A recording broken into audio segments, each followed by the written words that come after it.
ब्रह्मपुरी शहरात मंगळवारी रात्री दुर्मिळ भारतीय खवल्या मांजर आढळल्यानं परिसरात एकच खळबळ उडाली।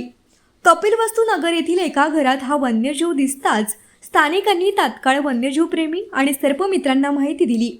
माहिती मिळताच पंकज माकोड यांनी सहकाऱ्यांसह घटनास्थळी धाव घेत अत्यंत काळजीपूर्वक आणि कोणतीही इजा न होता या दुर्मिळ प्राण्यांचं यशस्वी रेस्क्यू केलं।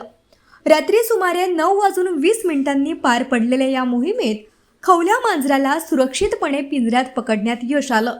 विशेष म्हणजे ब्रह्मपुरी वन विभागाच्या कार्यक्षेत्रात जिवंत भारतीय खवल्या मांजराचं यशस्वी रेस्क्यू ही पहिलीच अधिकृत घटना मानली जात आहे।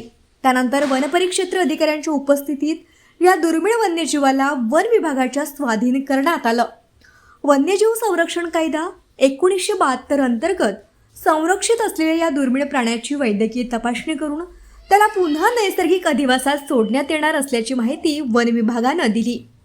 नागरिकांची जागरूकता, वन्यजीव प्रेमींची तत्परता आणि समन्वयामुळे एका दुर्मिळमुख्या जीवाचं प्राण वाचल्यानं या रेस्क्यू मोहिमेचं सर्वत्र कौतुक होत असून वन्यजीव संवर्धनासाठी हा आदर्श ठरणारा उपक्रम मानला जात आहे।